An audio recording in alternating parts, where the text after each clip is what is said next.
Bonjour et bienvenue à Parler pour convaincre. Aujourd'hui, nous avons une invitée spéciale qui s'appelle Parnian Emati qui est venue nous raconter sa vie, son parcours et sa technique, sa vision sur la prise de parole en public. Bonjour Parnian. Bonjour Constantin, je suis ravie d'être ici aujourd'hui. Alors il est vrai qu'après de longues années en médecine, je me suis reconvertie dans le marketing et aujourd'hui en parallèle de mon travail, j'accompagne des femmes dans la prise de parole en public. Parnian, tu peux nous dire quel rôle a joué la prise de parole dans ta vie? Bien sûr, la prise de parole, ça a toujours été un fil conducteur tout au long de ma vie. C'est un outil pour moi d'expression, de confiance et surtout d'influence. Sur le plan professionnel, j'ai pu défendre mes idées, gagner en légitimité et aussi porter des projets. Et sur le plan personnel, privé, j'ai appris à mieux me connaître, à mieux comprendre mes émotions et à les transformer en messages clairs et authentiques. En étant franco-iranienne, comment ton rapport à la prise de parole a-t-il évolué? Y a-t-il eu des moments un peu marquants dans ta vie? Oui, alors il y a 2 moments que je n'oublierai jamais.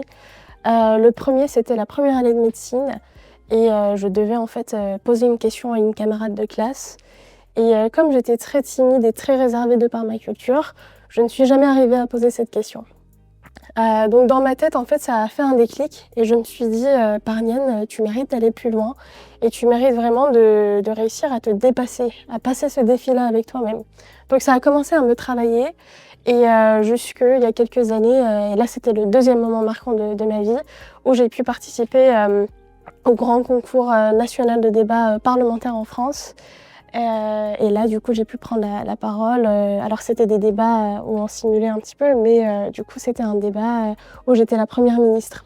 Donc, j'ai pu échouer cette partie de moi qui était réservée, qui n'osait pas s'exprimer, qui n'osait pas prendre sa place et se sentir légitime, pour finalement me sentir légitime et moi aussi arriver à là, tout simplement. Avec tout ce que tu sais maintenant, qu'est-ce que tu dirais à cette Parnian de la première année de médecine?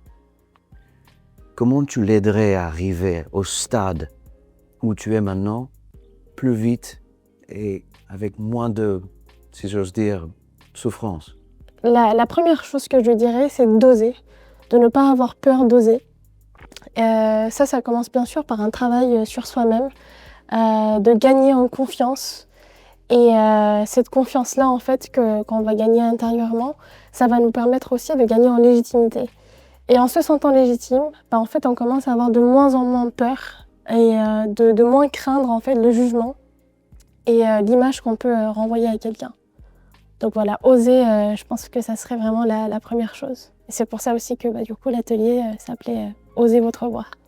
Comment tu gagnes en confiance, toi?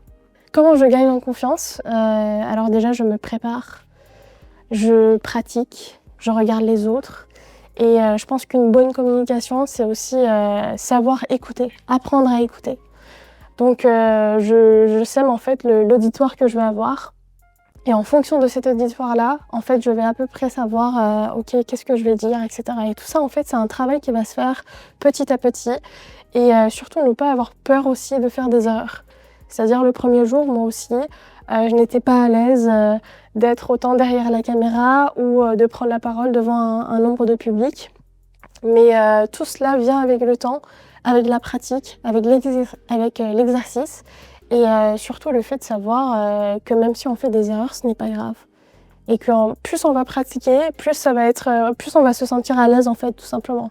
Avant d'aborder un public que tu ne connais pas, est-ce que tu pratiques avec des gens à qui tu fais confiance? Alors ça peut être un moyen, mais moi personnellement, alors ça aussi ça vient du coup de par mon histoire personnelle, parce que quand j'étais en Iran et que je vivais en Iran, pour ne pas oublier l'accent français, je me parlais toute seule.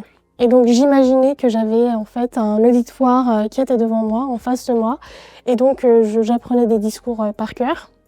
Ou soit j'improvisais des discours, mais j'avais toujours un message clair en fait. Et ça m'est resté petit à petit. Donc c'était une pratique avec moi-même. Et bien sûr, si on fait confiance devant des personnes et qu'on n'a pas peur d'être jugé, on peut toujours pratiquer. Mais c'est toujours un défi personnel, je trouve. en tout cas.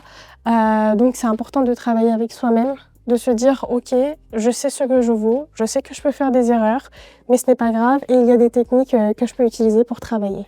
Tu préfères miroir ou smartphone en selfie?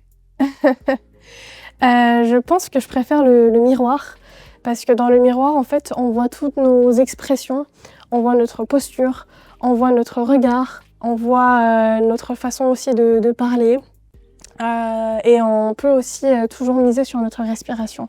Parce que tout cela, ça va nous aider en fait, une fois qu'on est en face d'un public, de savoir quelles vont vraiment être les techniques qu'on va utiliser pour mieux convaincre et pour enchaîner notre public dans notre discours. Quelle est ta technique préférée?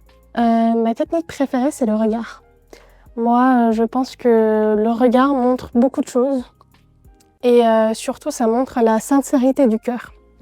Donc moi, je préfère parler avec le cœur, je préfère parler sincèrement d'un sujet, d'un problématique ou d'une idée, peu importe. Mais je sais que quand je le fais avec le cœur, j'ai beaucoup plus de chances de toucher mon auditoire que si je fais sans forcément les expressions du visage. Et dans les expressions du visage, du coup, le regard. Raconte-nous ton atelier Osez la votre voix. Oser votre voix est né d'un constat qui était que beaucoup de femmes ont des choses puissantes à dire, mais n'osent pas forcément prendre la parole parce qu'elles vont avoir des préjugés, parce qu'elles vont avoir peur, parce qu'elles vont également avoir peur de leur place qu'elles n'ont pas appris en fait à occuper. Et donc moi, dans ma tête, je me disais, j'ai envie de faire un atelier et de créer en fait un espace avant tout bienveillant qui va permettre à chaque personne qui était là, donc chaque collègue qui était là, de prendre la parole et de se sentir confiante. Et en se sentant confiante, alors ce n'était pas un exercice facile pour tout le monde, mais j'ai fait en sorte de leur donner des outils concrets pour qu'elles puissent s'exprimer. Et surtout, le but, c'était qu'elles prennent du plaisir. Parce que quand on prend la parole, il faut aussi savoir, il faut aussi s'écouter soi-même. Certes, on a un message à faire passer, mais si on passe ce message en prenant du plaisir et en étant soi-même convaincu de notre discours, je pense qu'on a beaucoup plus de chances de toucher le public. On parle beaucoup du leadership au féminin aujourd'hui. Qu'est-ce que cela veut dire pour toi et quel rôle joue la prise de parole dans le leadership au féminin pour toi?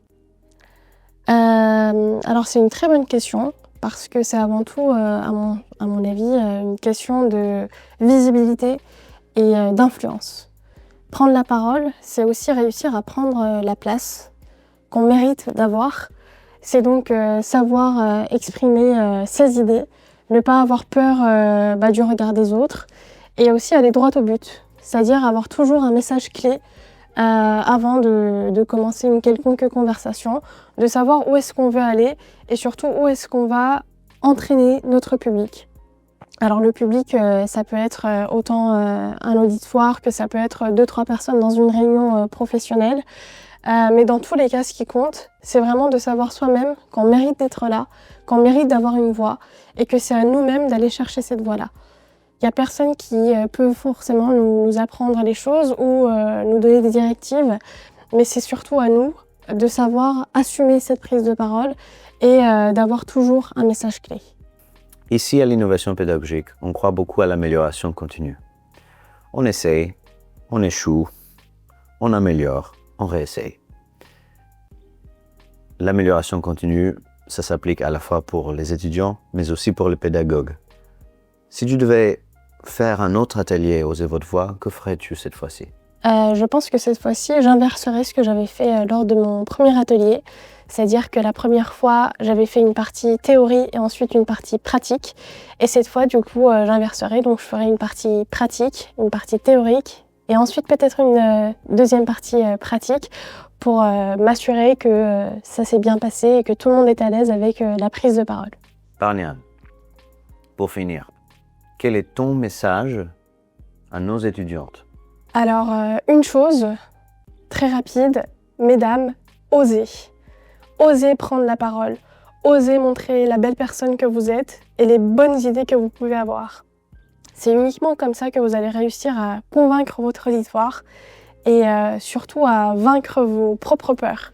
travaillez sur vous, préparez votre discours, préparez également ce que vous avez comme message. Et n'oubliez pas que si moi j'ai réussi, alors vous aussi, vous pouvez réussir. Merci beaucoup, Parniane. Et merci beaucoup à vous tous et toutes. Parler pour convaincre, ce n'est pas juste une question professionnelle.